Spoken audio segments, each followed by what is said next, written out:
thanks for being with us, Mr. Cormier. Merci. So we learned just now, the sort of biographic introduction to your position as an elected French delegate in Canada. So can you sort of tell us like where you were born, where did you study it, and then sort of how did this title come specifically to you? Okay, well, okay. Explaining to people where I'm from is not that easy, it's a constant source of discussion amongst people from where I'm from. A lot of my friends say, "Oh, I just am from France." I say, "No, I like to tell people that, explain where I'm from, and so on." It ends up being sometimes internal discussions, but I'm proud of where I'm from. So I'm a French citizen. I was born on French soil in North America. Now, right there, you've set the table for a million different questions. Most people will be like, "That's not possible. You guys gave up. You guys ran away from North America. You surrendered Quebec to the English. How is that possible?" Well, no, actually, if you really read the treaties, France got this tiny little island right next to Newfoundland. We're 12 miles from Newfoundland. We're probably 10 times the Vatican or something. I'm kind of, it's not a very big island. It's a group of 5 different islands, and we're still part of France today. Saint-Pierre et Miquelon. When I deal with an American border agent, for instance, like I'll show up with my French passport. So I have sorry. I would never cross the border with a French passport. I'll cross with my Canadian passport because I have dual citizenship. But on my Canadian passport, it does not say FRA for my country of birth. It does not say France. It says SPM, one of the 3-letter international codes for the island. And once in a while, I'll get the American border agent that looks at my passport and gives it back to me. And then you'll get one, open it up and look at SPM. Like, where is that? Like, they've seen Syria, they've seen Senegal, they've never seen SPM. So they start asking me questions, and my usual line is, "Well, it's part of France, but it's North America." And then I go into, this is where, Al Capone used to get all his alcohol during Prohibition. This is where the McCoys used to go. It's where the Kennedys used to get alcohol. So they kind of look at me like, "Oh, okay, you're cool. Move along." So that's how we started with where I'm from. I grew up in St. Pierre, a dual citizen. My mother was Anglophone Canadian from the east coast of Canada. My father was French. But as you can tell from my surname, Cormier is a typical Acadian name. So I'm the descendant of Acadians who were deported from Acadia, who sought refuge in Miquelon, and became French through history because they chose that specific island. So when it comes to Canadians, French Canadians are always a little puzzled by my accent because something doesn't match. Your name is Acadian, but you sound like you just got off the boat from last week or off the plane. And then Anglo-Canadians have no idea where to put me. And it depends where you're in Canada. Like Newfoundlanders, East Coast Canadians will definitely know where St. Pierre is. Same thing with New England. A lot of people in New England will know where St. Pierre is, especially if you speak to the older people. Once you're past that, nobody knows who we are. And I don't just mean North Americans, even the French. When I registered at a university in Bordeaux, France in 1987, dating myself here, the first question was, "What's your postal code?" I would tell them 975. And they would try to enter it manually into the computer, and they'd look at me like, "Are you sure that's the right number?" I said, "Yes, it is 975. And they said, "Well, oh, so it's an overseas territory. Oh, so are you adjusted to the climate now? Meaning, is France too cold for you?" Then I have to explain, "No, I'm from that little island that's really close to Newfoundland." It's always like this. And no, I'm not going to bore you with my daily barrage of questions that Canada Post when I try to send a parcel to the island. So, it's a constant effort of trying to explain who we are, whether you're in France or whether you're in North America. But, I enjoy it. Absolutely. I even have a book on the islands that I bought when I was in college. My first year, I had a French teacher, Quebecois, Yes. and she lived there a long, long, long time. And I was telling her this about the islands, and she was like, "Oh, I've never." So they don't even know. She was like, "Oh, I don't. No one knows." But I've always wanted to go. It seems nice. The Newfoundland tourism agency even was alleged to have told tourists there's nothing to do there. And some people were very upset about that are from there. So I mean, Very, very true, very true. I actually used to work summers at the St. Pierre tourism office, so I have tons of stories to tell. But yeah, things have changed over the years. And Newfoundland has realized that we're like an extra valued, uh, we're something extra you can sell to North American tourists. And when they come to Newfoundland, we always tell them, okay, well, there is St. Pierre now, so you can, and I always tell people, don't go to St. Pierre for the sake of going to St. Pierre. It'll be very expensive, and it's probably more expensive for a North American to go to St. Pierre than it is to go to Paris. What you do is you go to Newfoundland, because Newfoundland is a beautiful province. It's got so much history. You do a tour in Newfoundland, then you do a side trip to St. Pierre, and that's how you should do it. That's how you should approach it. And I always tell people, you should discover St. Pierre coming over the ocean, not with a plane, because that's how people have been going there for the last 450 years. So please discover the way most people do it, over the water. right. Awesome. Awesome. So I assume you started university somewhere, and then you later on in life, I assume we're given this opportunity. I'm assuming by the French government. Can you like elaborate on that? Okay, absolutely. So I went to Bordeaux, France. Like all young men in Saint or young girls, everybody who wants to go to university in Saint Pierre, you got to go to France. You have things have changed. Though. They do have the option to go to Canada now, but back in my day, you had to go to France. So I picked Bordeaux for a number of reasons. I had some family nearby, and I wanted was interested in that southwest of France, especially the whole connection to the Basque Country, which is part of heritage. And so I spent 4 years in Bordeaux. I went back to St. Pierre for about a year. I did start teaching. And since I was always a dual citizen, I decided to come to Canada, discover my other country of citizenship. And so I came to Canada about 30 years ago and got involved in education. I've been in education ever since. I've been a teacher. I'm actually currently a principal. That's my day job. And even though I'm in Canada, even though I'm a Canadian, being in Ontario is still a cultural uh, challenge for me. It's different. It's not the Maritimes. It's a completely different way of doing things. So I had to get used to the mentality in Ontario. I felt more kinship with Franco-Ontarians than I did with Anglo-Canadians at some point. And that's how I ended up in French education. I actually teach in French. So I used to teach math and science in French here in Ontario. It's a charter question. The Constitution protects French education outside of Quebec. And so I've been working for a French school board ever since I moved to Canada. And I've always been interested in the history of both my countries. And over time, I realized, yes, I'm Canadian, but I'm definitely French. I'm French as well. And so that's when I started, meeting other French citizens, especially people from my island. It's all 8 of us here in Ontario. And of course, there's over 13,000 French citizens here in Ontario, Manitoba. And through networking opportunities, I got to discover this whole system. There is a delegate system that represents us. And so I decided to throw my hat in the ring back in 2009. That was my first election. Didn't manage to get elected that time, but I caught the eye of the then delegate, who approached me and said, "Well, you seem to be interested in politics. This is my last run.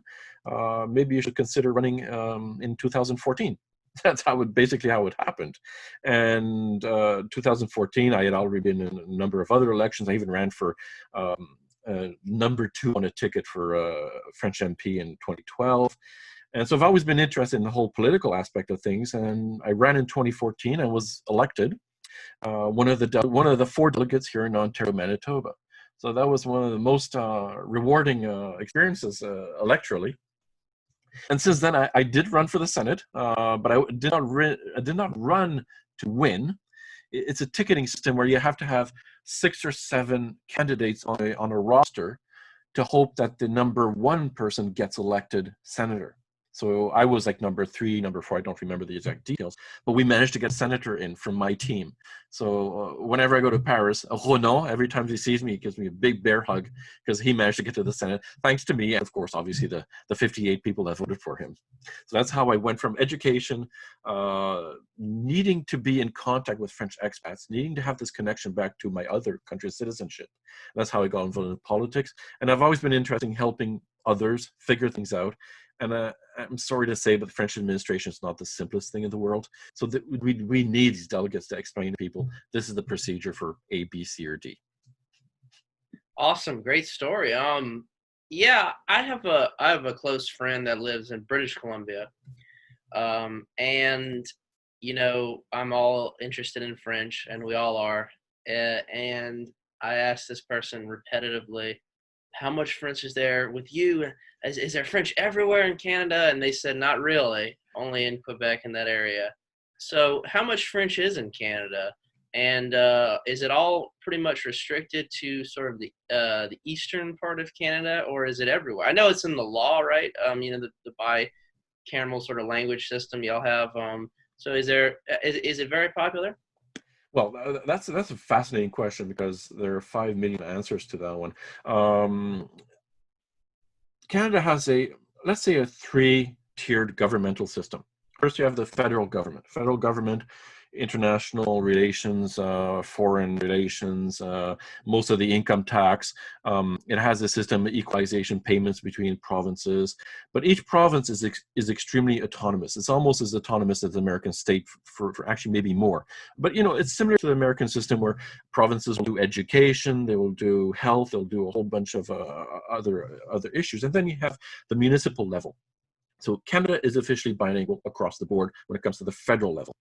Provinces, it depends. There is only one officially bilingual province in Canada. That would be New Brunswick. There's a strong Acadian presence in that province, so it's officially bilingual. Quebec is unilingual. It is French, 100% francophone. It has minority rights for anglophones. The rest of Canada, it depends on the province. Ontario has been at the forefront of fighting for francophone rights, for giving francophone rights. We have French school boards here in Ontario, and we have a number of other provinces and territories that also have French education, because it's one of the things that's mandated by the federal constitution that minority language education is protected. So once you get a certain number of francophones who are able to express their rights, then school boards are born, created, and so on. But it's been a struggle for many francophones across Canada.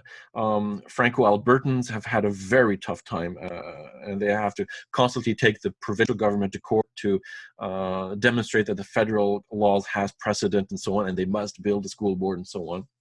Must create a school board. So it depends on the province. Like British Columbia is probably not up there, not in the top 10. Just like Newfoundland is not in the top 10 either. But there are francophones on the west coast of Newfoundland. They kind of discovered that in the 1970s when they had to implement these new laws. So it's been a very difficult process for many regions of Canada. And it's a bit of a patchwork when it comes to language issues. Like even within Ontario, where I am right now, you'll have a very heavy francophone presence in northern Ontario. You'll have it in eastern Ontario, around the federal capital of Ottawa, in the region of the Carleton-Ottawa region. Then you'll have little pockets, like in Toronto. You'll have a pocket in Southwest. You'll have in the Niagara region. So all these little pockets end up fighting for their rights and getting legal access to education. And I'll be honest with you, most Anglophones have no idea that our school boards exist.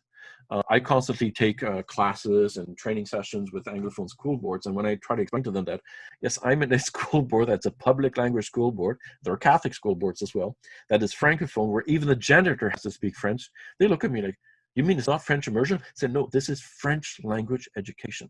So even Canadians have a lot to learn about their own system. Fantastic. I feel like there was a time when our state of Louisiana was as sort of interesting as that was, and sadly, it is not anymore. We're trying very hard to fix that, and like you said, you're an Acadian descendant, so am I. My grandfather, who lives right over there across the street, last name Leish, is he's that as well. I took my father's name, obviously, so they're from Lyon. So we kind of wanted to ask you, and you can respond in French, to a young student, I'm sure you deal with him as a principal, who knows the power of English and knows how amazing English is. You can go anywhere in the world and hear it. And French is hard. So if you could tell a young student in French, why learn French, what would you say? Je répondrai tout simplement en disant que c'est non seulement une très belle langue, c'est une langue qui fait partie de votre histoire, l'histoire de la Louisiane, comme l'histoire de nombreux autres États, que ce soit le Vermont, le New Hampshire, le Maine. Ça fait partie de l'histoire du continent, de l'Amérique du Nord, mais c'est aussi une langue d'avenir. Aujourd'hui, la démographie africaine fait que le français sera une langue de plus en plus importante à travers le continent africain. et c'est le prochain terrain d'expansion économique. Donc, ne serait-ce que la question culturelle, la question historique, la question affective, c'est aussi une question économique. Il faut absolument que le français soit une langue primordiale, surtout pour vous, Américains, si vous voulez éventuellement développer une importance économique auprès de ce continent qui est en pleine expansion.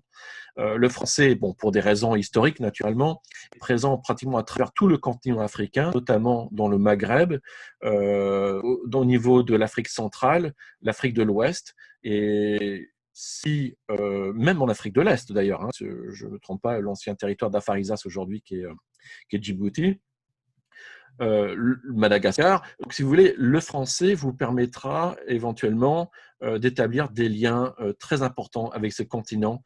Et je reste persuadé que l'Afrique est le continent de l'avenir, non seulement économique, mais de la langue française.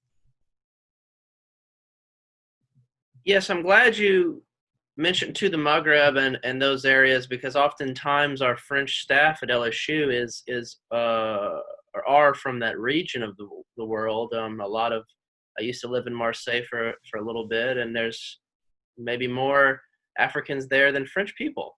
Well, ethnically French people. Louisiana, I hope one day we'll be on that level again. I wish.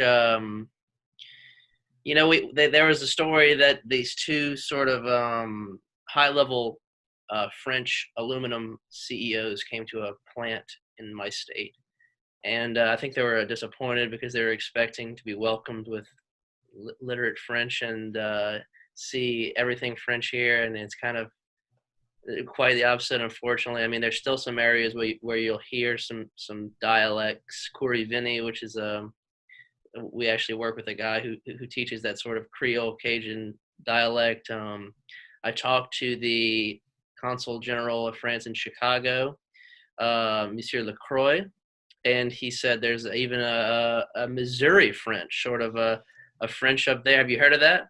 I've heard Papa French. Papa French, yeah. Yes. Yeah, I had no idea what that was, and everyone was saying it's Papa French, and I was like, what? And then I was like, oh, it's Papa, because that's what we call our grandpa here, Papa. Yeah. Papa and Mama. So there's a little bit of French still here. Like, for example, we call our book sack, we call it a book sack. Oh, okay. Everyone else in the whole world calls it a backpack. Yeah. And I was thinking, why is that? And I think maybe because sackados, we took sack and sort of put books in there. That might be something why. So that's it. That's just great. But it's interesting to see that you have sort of like I want to call it a three country, because the islands are in France, but you have sort of this wide range of responsibility. Do you work with have you worked in America before, or had any experiences with that? No, I've never worked in America. However, I did travel over 28 different states over the years, most of them with my spouse on long road trips. But I did come down on a school trip quite a few years ago down to Louisiana with a friend of mine who's no longer with us, Bernard Trébout. He was a great teacher. He was a wonderful teacher. And he was a French teacher of French here in Ontario. And he started his entire career with the Codophile. So he was the biggest promoter of Louisiana I ever met. And I have to say, that's probably one of the best school trips I ever went on. I got to eat alligator. I got to go to San Martinsville. I got to see New Orleans for the first time. It was surreal. It was almost like a dream, because like all French people, we've heard of Louisiana. We have this imagined perception of what Louisiana is. And coming back to your executives from the world of aluminum, it's in every Frenchman's imagination. But when you see it, it's a very different reality. I was actually surprised by how many people spoke French. I was actually quite surprised. And I absolutely loved speaking French with people from Louisiana. First of all, because I don't come from France with the single French accent view of the world. Being from Saint-Pierre and Miquelon, even though I just spoke to you in what I would call standard French, we have our own little version of French in Saint-Pierre and Miquelon. We have our own expressions. They're influenced by the ocean, a little bit from Acadia, a little bit even from English Newfoundland. So we have our own brand of French. And I'm very young. I realized the people who speak like me, and then the ones who speak like the guys from France, because we have a lot of people come from France in governmental posts in St. Pierre. And so I was constantly exposed to a variation of French within my own island. So I realized there is a local French spoken in St. Pierre, and there's a national standard French. And of course, since the people that came to St. Pierre were all very highfalutin administrators, they spoke like what my wife calls billion-dollar French. And so I quickly learned that you can speak French on a wide variety of registers. And that's what I tell my students here in Ontario. You can speak French many different ways. And if you have a musical ear, boom, you can pick up any accent you want with a little bit of practice. And I always tell the French people who come here, especially the ones who've been here, especially the younger ones, because there's a program right now for young citizens to come over and spend a few years on a special visa. And I tell them, don't ever judge the French spoken outside of France with your reference and your values. You have to realize that the person you're speaking to here in Ontario, they've been fighting for the linguistic rights for over 300 years, and they've had everything stacked up against them. You do not judge how they speak French. In fact, you should be in awe that they still speak French, because you had everything given to you on a platter, so to speak. So I'm very strong promoter of the complexity of the French language and the multiplicity of our accents and our different. I know the word patois is out there. I know the word can be loaded, but I'll use it in a positive way. Let's defend every form of French in North America. I know that's a serious issue down in Louisiana with the Code de Fil. What do you teach? Do you teach a local French, or do you teach a standard French? I know that's a never-ending debate with Louisiana. Yes, and I love what you said just now about appreciate it because it's not given. In fact, I've been 6 years about learning French, and I'm still not entirely there yet. And I'm 20 years old, and I'm getting on a plane to head for Charles de Gaulle Airport. I was in Iceland, and they had a little baby, a little French baby, probably like 2 years old. Well, 3 years old. And she was just speaking fluent French because she was French. And something just made me really, really so jealous that it's just like that to a child, and I'm supposed to be an adult, and I'm having such a hard time with it. And maybe they think the same thing about me when I was a kid. If I go to France, they're, oh, I wish I could speak that good of English, but. Oh, absolutely, absolutely. And the best gift my mother ever gave me. Like my mother, she was bringing us up in St. Pierre, which is a French environment. So it's a French school, French family, everything's French. The best thing she ever did was insist on us learning the minority language, which would be English in St. Pierre. So we learned English at home, so we could be bilingual as young as we were. So I never had to learn English. Of course, obviously, I have a little bit of an accent, which is a bit of a mishmash of East Coast and French. But I never had to. And English, despite people saying French is hard, English is not exactly easy. Both languages are quite difficult to learn, and they're so close to each other that makes it even harder. So, yeah, as a parent, if you have the opportunity to teach a language to your child as young as possible, do it. Do not miss that opportunity, because when it comes after, I think neurologists have pretty much put the dot at around 7 or 8 years old. After that, it's really hard to learn a language. So if you can get as many languages in there before 7 years old, do it.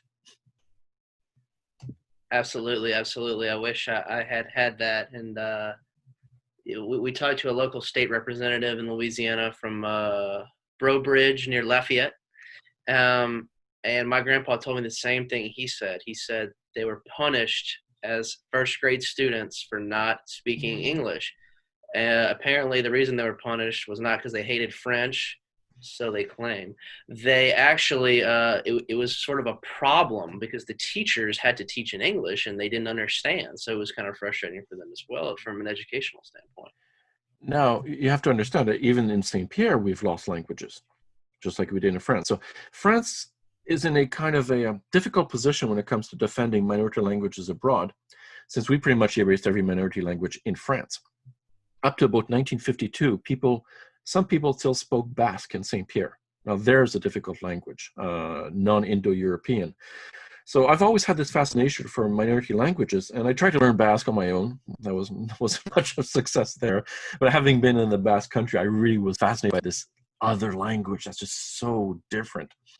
And because I've been doing a lot of research on the history of St. Pierre, I have run into 16th century Basque texts and how to decipher them, because they're written in more a phonetic Basque from the 17th century, a regional Basque, and trying to figure out what that means in a modern context. So I did manage to get, I had a lot of help, obviously. But there's another language that's disappeared within the confines of France. Now, I know there is a change today in France. We're trying to set up the famous Ikashtola, which are supposed to teach Basque to young children, just like the Diwan in Brittany, where the Celtic language of Breton is trying to come back. But you also have the minority language of Corsican, there's Alsatian, there's a whole bunch of languages that the French language has pretty much eroded away. So when it comes to the French position on defending French language abroad, we do have a little bit of a soul searching to do in that regard. And as somebody from St. Pierre, I find it quite sad that language disappeared from our island as well. So, disappearing languages. I'll never forget, there's a Basque expression. I'm not going to quote it in Basque, obviously, but it says that languages don't disappear because people don't learn them. They disappear because those who speak it don't use it anymore. And oftentimes it starts with the elite. Absolutely. One sec. I think we have another person who wants to listen. Let's see. Michael, let's see. Let's admit him and see what he has to say. Okay.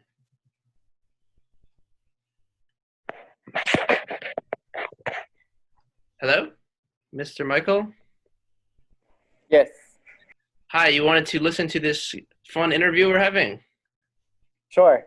Okay. Well, if you have any questions, don't hesitate to ask. Okay. Okay, so let's see. Right. Okay. So, yes, that's a good thing you brought up about the people not using it. It's really a weird feeling as a patriot of your country to see a language die. It's a really weird thing, to be honest with you. But absolutely. So let's talk quickly about sort of your side with. I know you have a few. You've worked on a few websites that I enjoyed. I look at your current one a lot, and you said you also ran. Was it Miquelon.com? Oh, no, actually, I never got the .com. It's Miquelon.org. Okay, we're going back a few years back. I don't know if you all remember the whole French bashing thing, where it's like freedom fries and pouring Bordeaux down. Yes. That was a lot of fun. And that's where I kind of got involved in international politics as a French citizen living in North America. One of the things I have noticed about English Canada is there's a tremendous influence in the Anglo-Canadian sphere by American pop culture. Whatever's current in America becomes quickly current in Canada. Now, Canadians will spend all day till they're blue in the face explaining to you why they're not Americans. But the language permeates a certain number of ideas. And back in 2003, when the French said no to the Iraq invasion, we became a very easy target. The butt of every joke in late night television. I think the most ferocious was Jay Leno with his French surrender jokes and all that stuff, and it permeated the culture so much that it came to Canada, and people would make comments in Canada, oh, French surrender, and you name it. And so that's when I decided to build my first website. I'm warning you, there was no WordPress at the time. You had to use a template and you had to upload your HTML files. It was insane. Anyway, I was constantly writing these articles, and I got the attention of a lot of French expats and a lot of American Francophiles, because it was to the point that people were actually deregistering their students, their children, from French language in America. It had become, French was seen as the worst thing in the world. First of all, we were surrender monkeys. We were collaborating with Saddam Hussein. And then because I don't get involved in American politics too much, but since it was a Republican president, they started spinning the idea that everything democratic was French. I remember when Hillary wanted to put together a platform with universal health care, it was automatically portrayed as French or socialistic. So French had become kind of the key word for everything bad. Everything socialistic or everything surrendery, you name it. And so I just kept adding to this website, and we even got a number of ads canceled. I vaguely remember a Subway sandwich ad which had a Napoleonic chicken, and the tagline was "French and chicken goes together," and we got a number of hundred or odd French people and Francophiles to complain to Subway and actually pull the ad. And I almost made it to Bill O'Reilly's TV show, only to be bumped by the Scooter Libby indictment. I'll never forget that. Like, I was waiting for the limo to take me to the box, and it got canceled like 20 minutes before it was supposed to happen.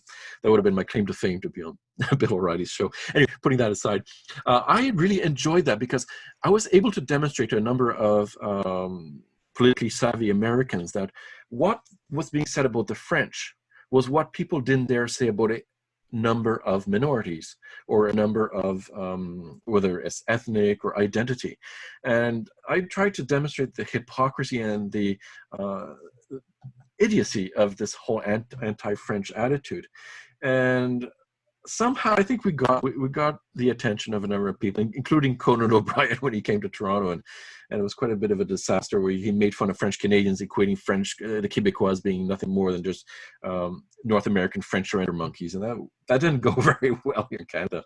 And we were able to maybe just send the discourse a little off, and by 2007 things were starting to calm down. But from 2003 to 2007, I made sure I had a repertoire of every single anti-French comment. And even to this day, when poor Regis Philbin passed away, my wife told me, "Oh, did you hear?" Regis said, "Yeah, but he said something about the French in 2005." And I'll pull out the file and I go, "You see?" Oh no! Oh my God. I'm pretty bad that way. So anyway, the website is more of a fossil. The only time I added something new was when Trevor Noah made that comment about, the French soccer team wasn't really French or more African than French, and that touches on a very sensitive issue. As far as I'm concerned, you're French by citizenship. It's not a question of ethnicity, of roots, or whatever. Being French is being French. And so I got involved in that fight. I know the French ambassador got involved in it too. So once in a while that does come back to the surface, but not like it did between 2003, 2007. Those are fighting days, and I enjoyed that. That sounds very cool. I'm glad you were there to sort of box back a little bit. Yes, America has a significant problem with when one event happens, using their already present internal prejudice and hatred. They use that as an excuse to let it out and to be even more widespread and hateful to the whole group. Maybe partly because we believe we're so superior. So that's just the honest truth that I've noticed. I mean, it happens almost every year here, some political event, if be it with some group that's unfavored. We have a lot of protests going on with different sectors, different groups, and one bad thing happens and they use it to judge the whole group of anything. Mm-hmm. So not good. Yeah. So, and you have a current website now.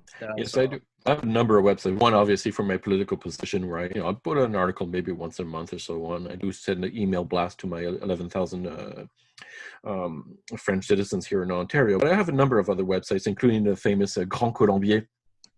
It's the name of one of the islands in St. Pierre. So there's St. Pierre, there's Miquelon, there's Langlade, and then there's weird rock. It's just a massive rock between the various islands, and we actually believe it'll make your compass go the wrong way when you're going by it, because it's this massive pile of iron.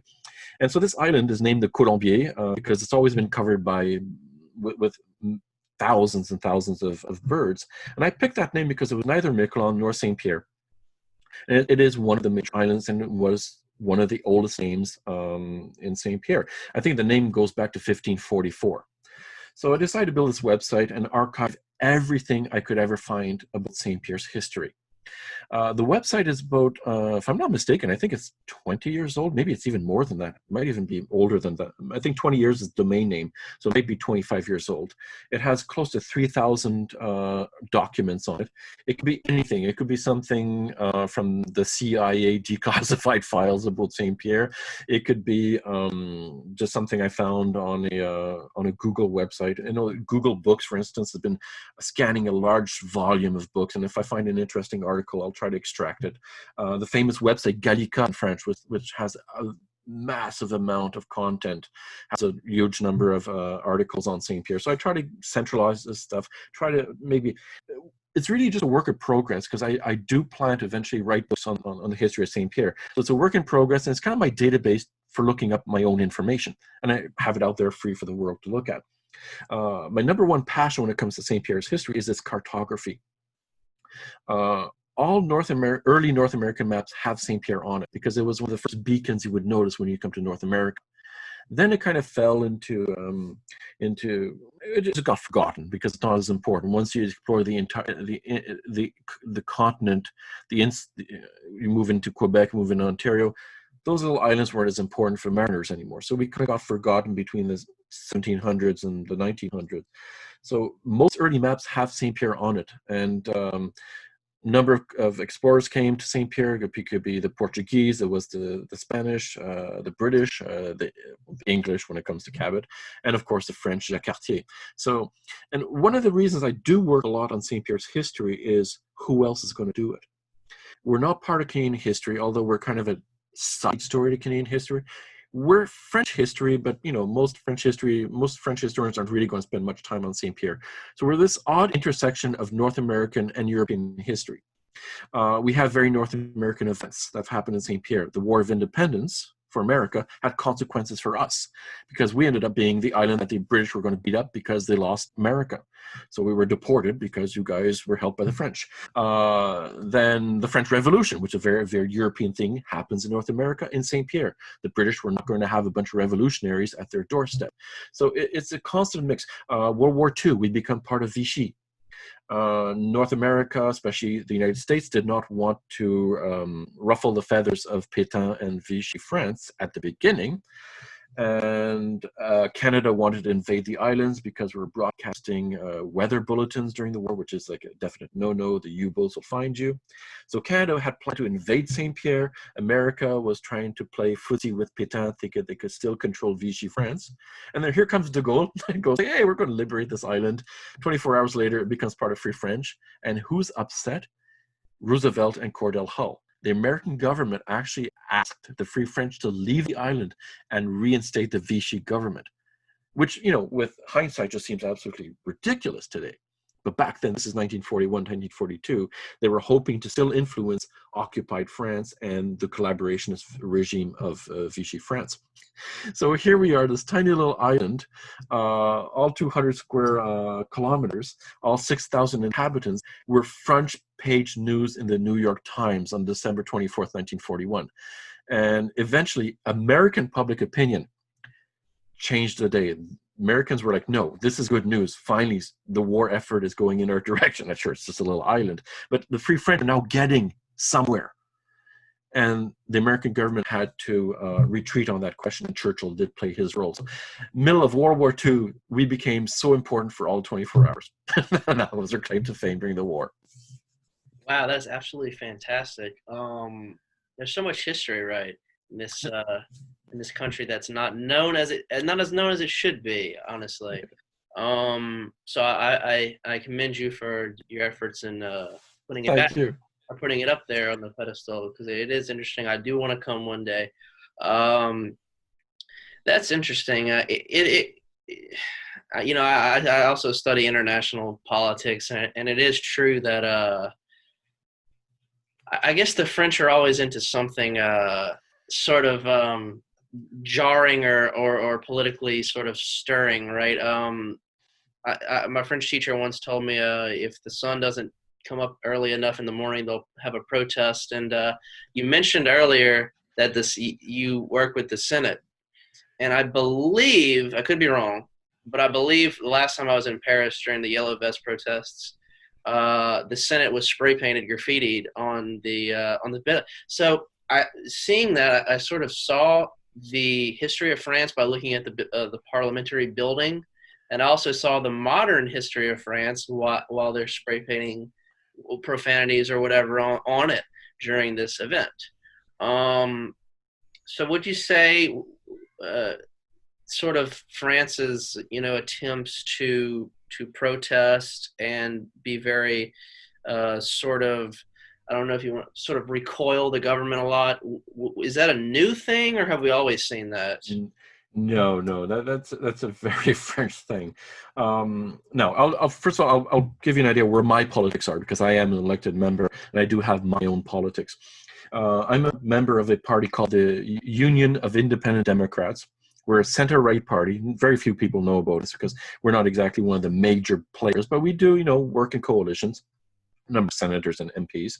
I've always been more center-right when it comes to French politics, even though in Canada, I'm more center-left. And a lot of people go like, how could you be? No, because it's a question of context. Canada, like America, like if I was in the States, I'd be obviously a card-carrying Democrat. There's no question about it. Or maybe at the worst, maybe a red Republican. I don't even think they exist anymore.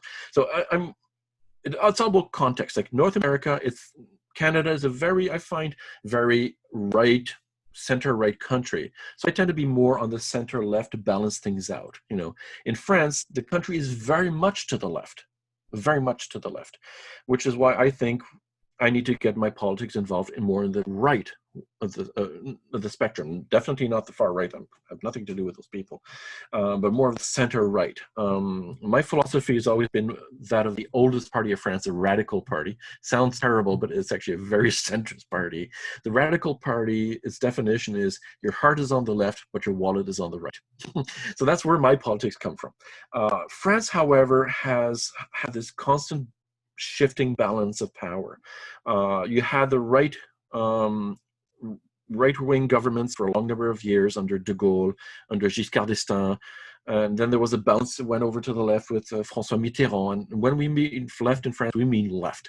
Then we had the bounce go back to Chirac, right-wing. Then we had François Hollande, went back to the left.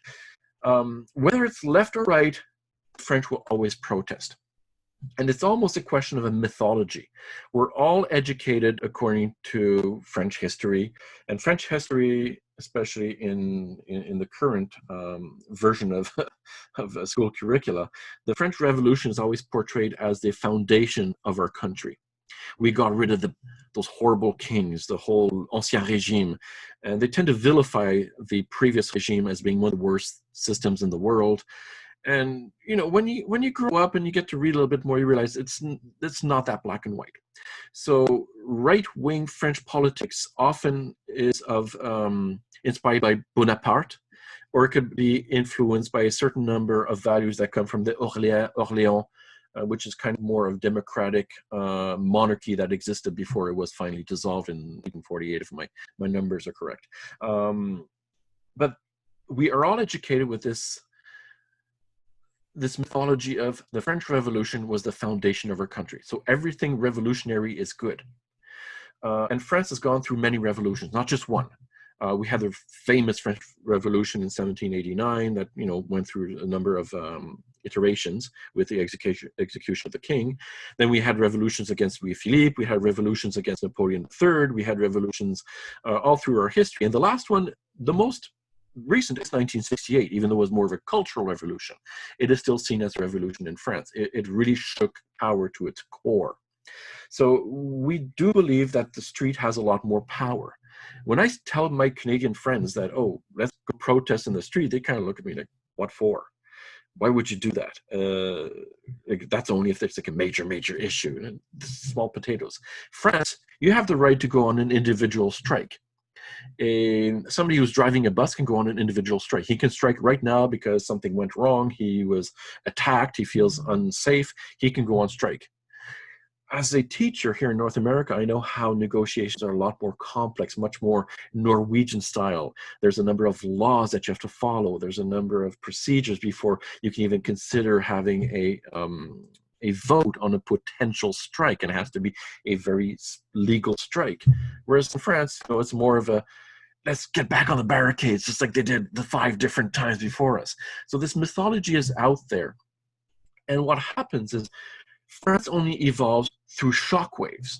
Instead of progressively evolving like any northern country, I'm always referring myself to northern European countries like Norway and Sweden, we tend to go through these tantrums where we'll have this fight, and then once you get 1 million people in the street, then you have to, the law is taken away, then we have to change the government, and the prime minister gets very nervous, and the president gets rid of the prime minister, picks a new prime minister to appease the people.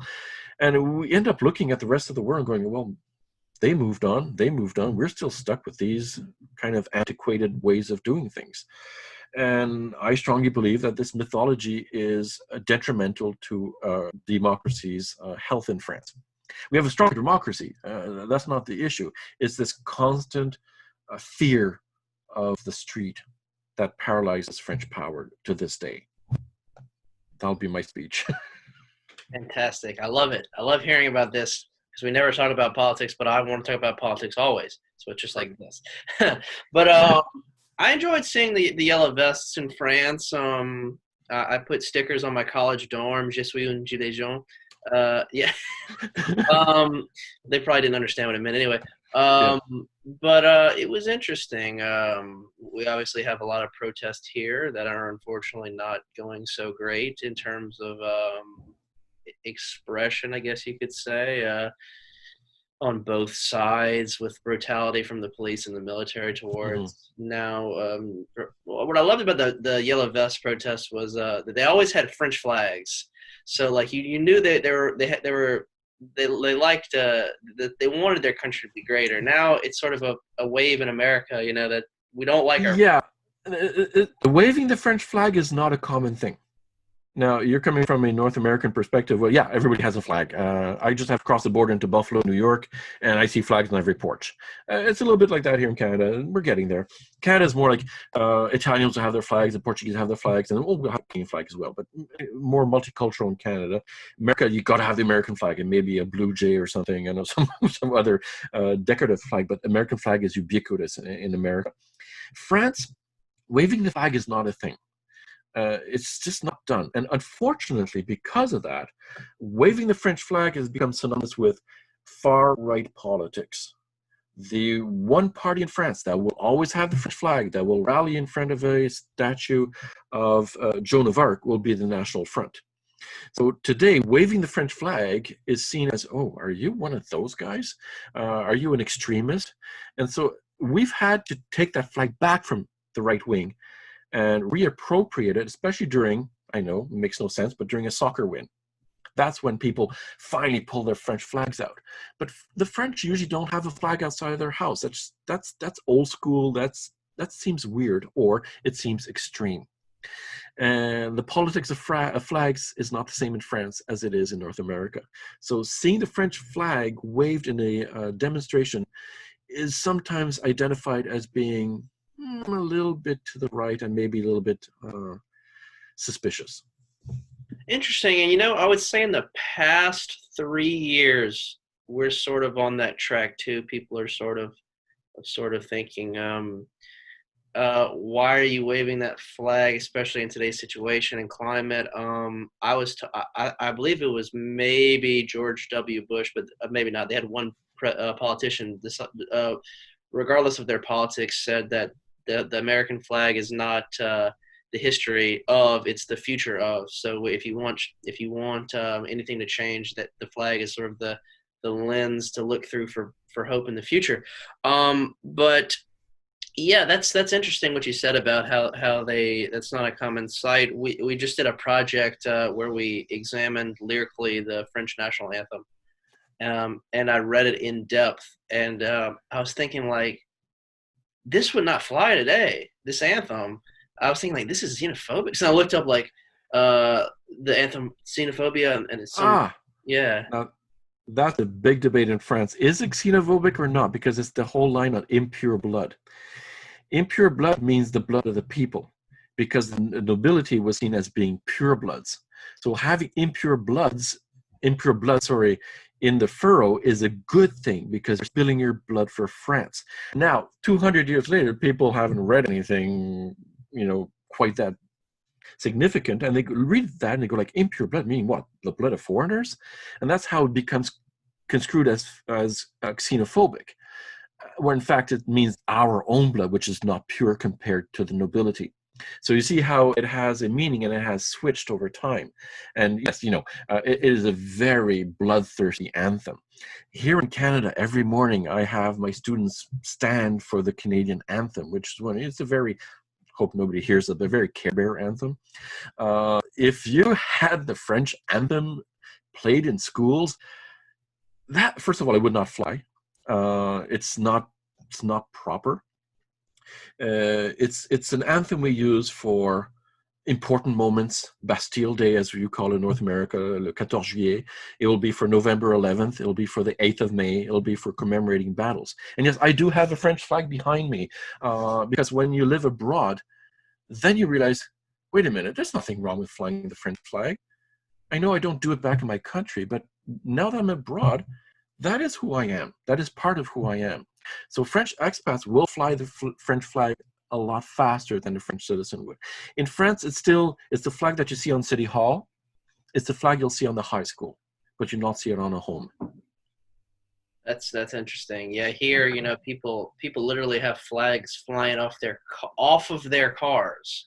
So we're very into that, I think. And I have a French flag at this house too, in America. And do you live in France? Do you have a house in France right now? No. I'm the co-inheritor of a blueberry patch in St. Pierre. So 17 of my cousins and I are entitled to this property that's just a blueberry patch. So I can brag that I have land in France, yes. Fantastic. Blueberries are good. We have elderberries. Yeah. Yeah. And muscadines. Yes. Wonderful. Okay, I'll have to try that. Yes. All right. Well, we're approaching the deadline here, the 1 hour mark. But it was so very interesting talking to you. I love the history aspect too, as well as the language aspect. Michael, if you have any questions, you can type it in the chat or let me know. But yeah, it was interesting talking to you. I hope I could come to the islands one day, and the only problem is it's very expensive on Air St. Pierre. Is it the airline? It is. That's the official airliner for St. Pierre, and as an American, you must have a passport. Canadians don't have to. Canadians can just show proof of citizenship, and so do we. We can actually enter Canadian territory without a passport, although we don't because it's just silly. But as for Americans, you can't just use the simple passport card. That's not going to be sufficient. You actually need a full-fledged American passport to come to St. Pierre. So get your passport ready. Fantastic.